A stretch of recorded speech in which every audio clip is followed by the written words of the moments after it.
YouTube, Cobra here, and this is my long-awaited review of the SNES Super Scope. Super Scope was a gun released on the Super Nintendo back in '92. Some people liked it, some people didn't, so I'll give you my thoughts here. I don't know what it is about classic game consoles having to have their own gun.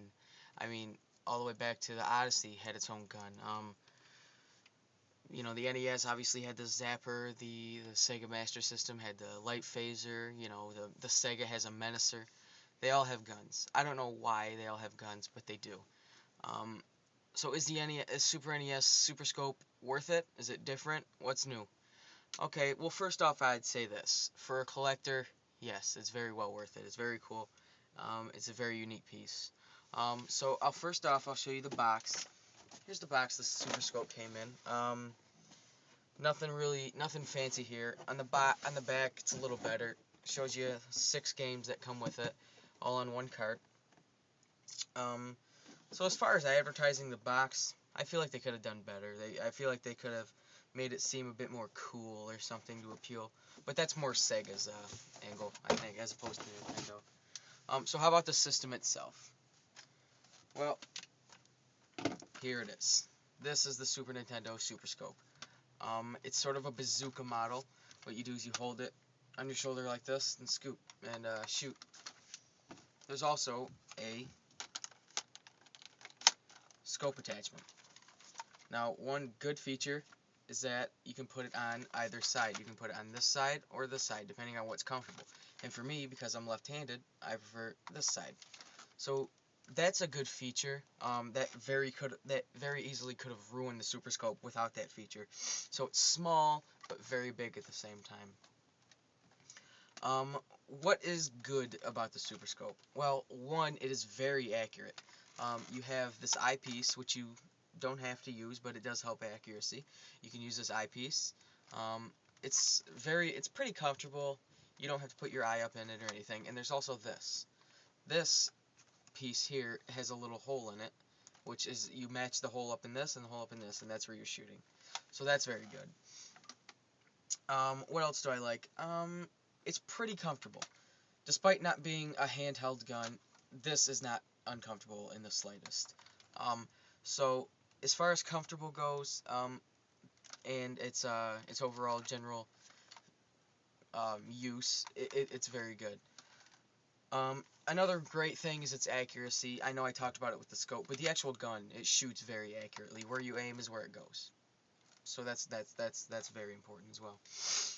What about the bad things? Well, there are bad things. I like the Super Scope, but nonetheless, there are negativities.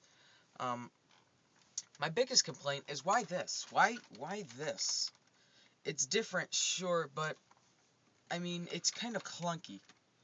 I play in here. I have some. This is where my older TV is hooked up. So I hook up some of my older systems. So in here, it's not a very big room whatsoever. So it's sort of awkward to handle this. Now I can see if I was in a bigger room, that wouldn't even be an issue. But it can be here. Why not go with something like this? Something I can hold in my hand. It's very small. I can whatever.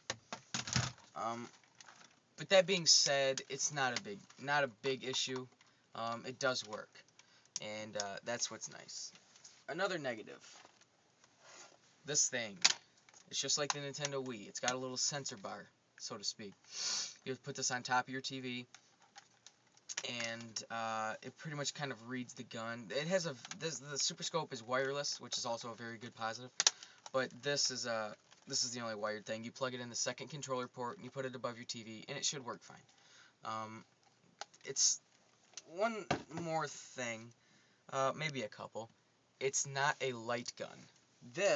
When this shoots, it flashes a white screen, is it a white screen or a black screen? I think it might be a black screen, and wherever you shoot, will be a white square. And it's just for a split second. That's why the screen flashes when you shoot it. And if your screen covers your target, you shoot your target. This does not do that. This, I don't know much about it, but it's something different about going up and down. It's somewhat confusing. But, that being said, when I heard about that, I was like, oh man, that's great, because everybody knows, or at least you should know for future reference, that light guns do not work on LCD TVs. I don't know why, but they don't. And I was like, oh awesome, this will work on my LCD. They don't. They don't work on LCDs, and I don't know why. It even says right on the box, right on the back of the box, it does not work with liquid crystal televisions, which I didn't even know they had back in 1992, but it says it on the box. So overall, what am I going to say about this?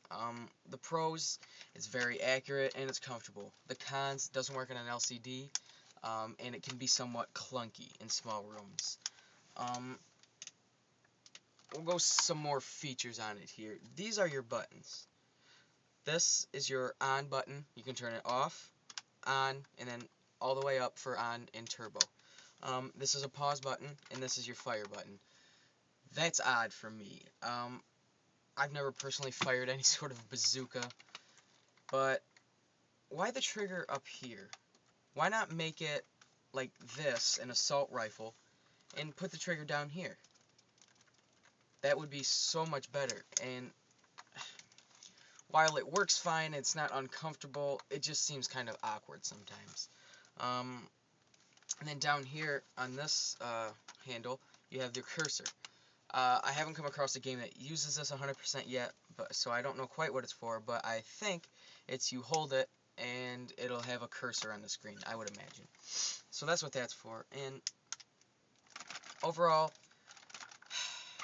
it doesn't feel flimsy, but I feel like the build quality could be a little bit higher.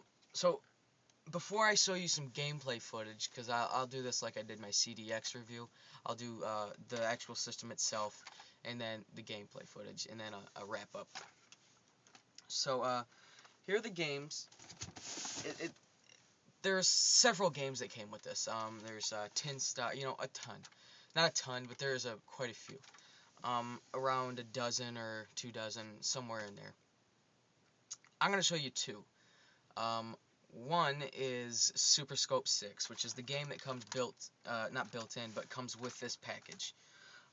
And the second game I'm going to show you is Yoshi's Safari.